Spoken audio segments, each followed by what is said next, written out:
Before we start, I just want to say I'm so sorry for the terrible audio. It's probably terrible right now too because I'm in the car, but yeah, I know I need to get a microphone. Please don't talk about it.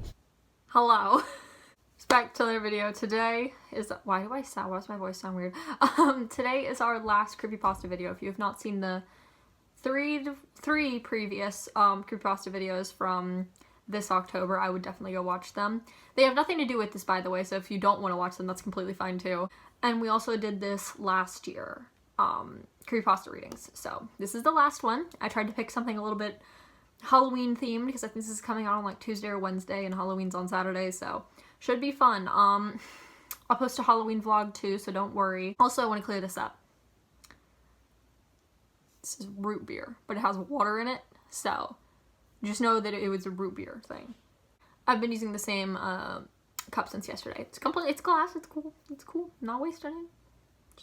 I gotta use it if it's there, you know? Also, I don't know what these pigtails are. Just decided to go with them, so they're here. Just a quick warning, these could have mentions of self-harm, gore, or anything else you may or may not feel comfortable with. I'm recording these live, so I have no clue. Just putting it out there, hope you enjoy. This one's called Full-Size Candy Bars. There's a point in your life where the things that have happened to you just become stories. I don't mean that they're less important or that they didn't happen, but they just turn into a thing that happened once. No matter how much it affected you, it's just a story. Even if you're the only one that survived. 5 years ago when we were 15, hey, that's my age, my best friend Andy and I decided to go trick-or-treating. One more time. I know we were probably too old and the adults in the neighborhood would roll their eyes when we showed up, but we figured they would give us candy because kids our age are more likely to mess with their house if they didn't give us free chocolate. I don't know if Halloween's happening this year, but me and Ryan probably just gonna hand out candy, so we're sadly not going trick-or-treating. Also, if you're wondering, I'm going to go as Nishinoya, so from Haiku. You'll see the whole cosplay like get up I have. I've done it before. It's nothing too special. I was gonna be special this year, but then I was like, nah, I don't feel like it. Andy and I weren't like that at all, but it didn't make us less likely to embrace the idea. Free candy is free candy. Being of that age, when lazy becomes an art form in itself, mood. Andy and I weren't just going to go out only to find that we were getting crappy stuff like butterscotch candies. Those are good. Or that kind of stuff you'd see in your grandma's candy dish. Leave that for what our parents did. This is the digital age. If you know what to look for, and even with basic social media skills, you can actually get your route mapped out for you in advance. Even 4 years ago, kids were all over Twitter posting pics and putting hashtags where the really good candy was. It's probably more Instagram now. We looked for hashtag full size. While it sounded like a good idea at the time, it also led to more and more pictures of dudes naked below the waist. It wasn't a foolproof way to get candy, but it worked at least a little bit.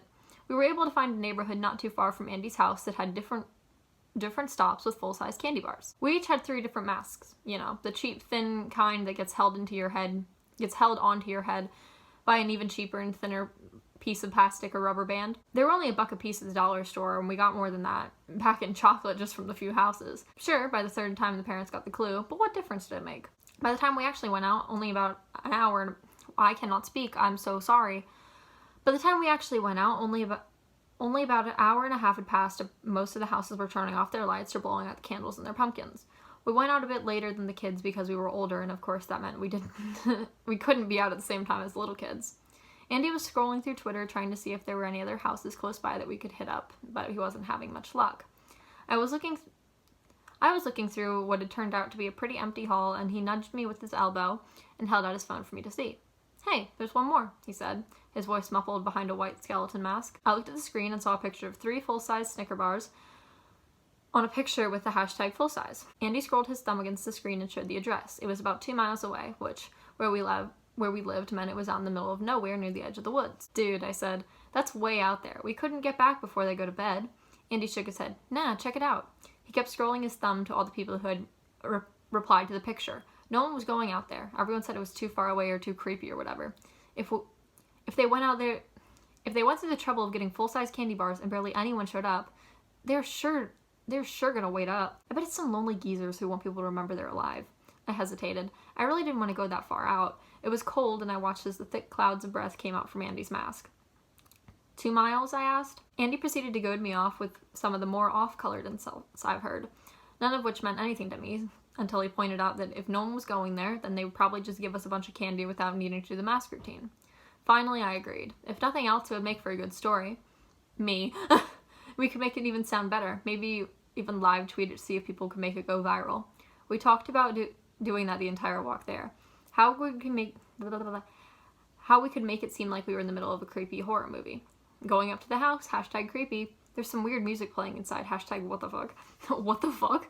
Just the sort of thing to get people paying attention. Even if they were asleep, we could take some pictures and make it seem like a big deal. What else were we going to do? Except that we forgot most of that by the time we got there.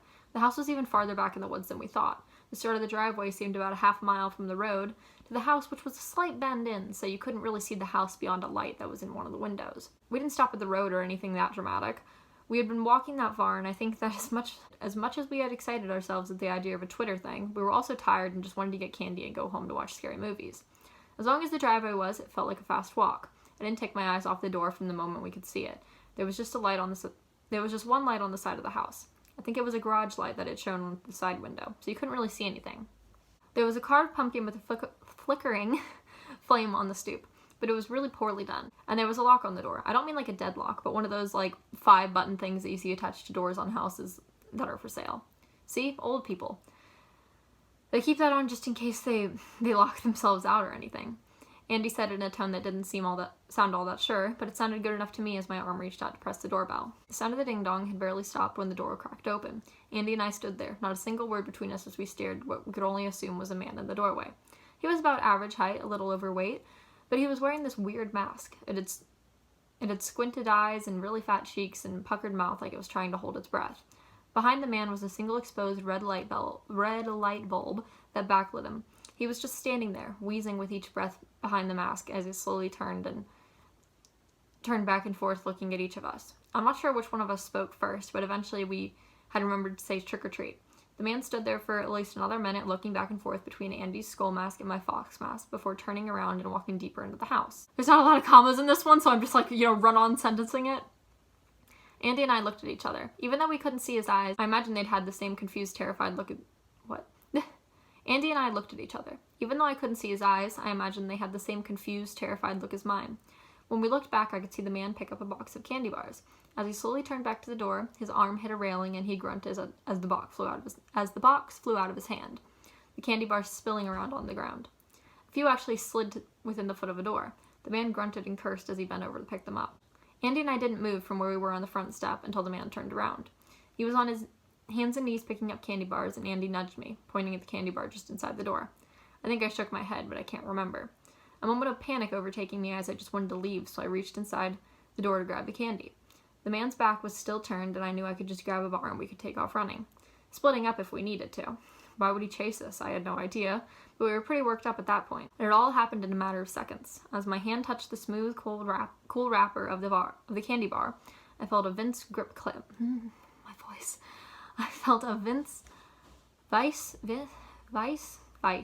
grip clamp down on my wrist so hard I thought it would break. The man had spun in place and grabbed me. He had been way closer than I realized. Something about the light in my mask messed up how well I actually had seen him. In one smooth motion, he tugged my arm and I went flying into the door.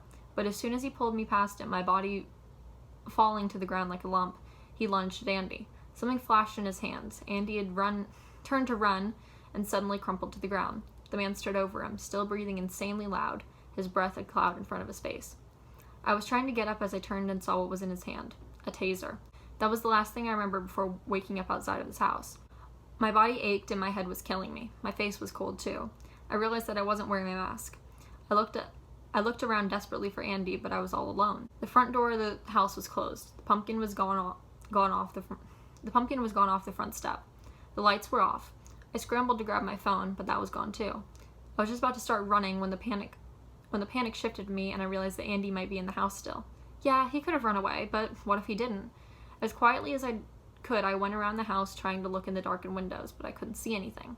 I was too scared to knock on the door. I mean, it wasn't a prank. That son of a bitch had used a taser on Andy. When I almost had done a complete lap, I looked around and I saw something moving in the dark. I cupped my eyes to the window and almost passed out as the fat, round mass burst toward the window, thumping the forehead against the glass. I let out a scream and I just stayed there. And it just stayed there staring at me.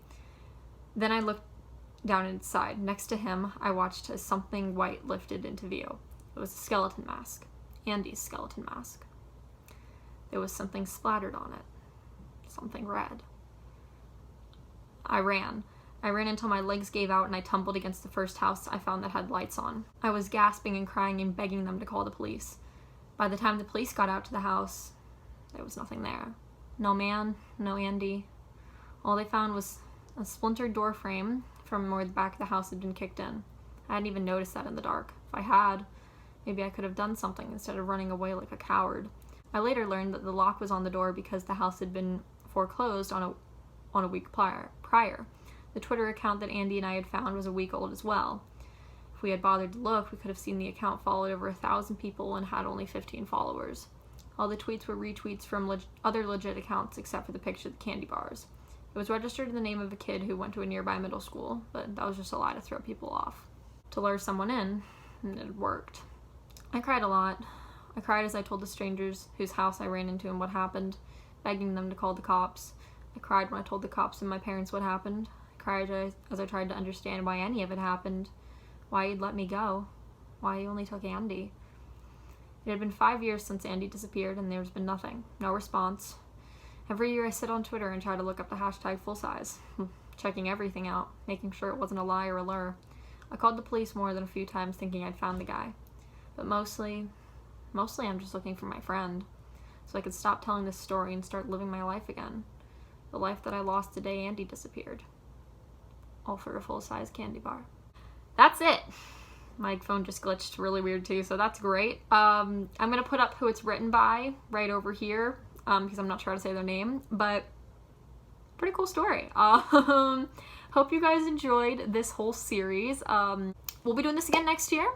If you want to see more of these videos and you have not seen the other ones, definitely go check them out, because the ones I've done this year have been really fun. I really did enjoy this series. But yeah, thanks for watching. See you in the next one.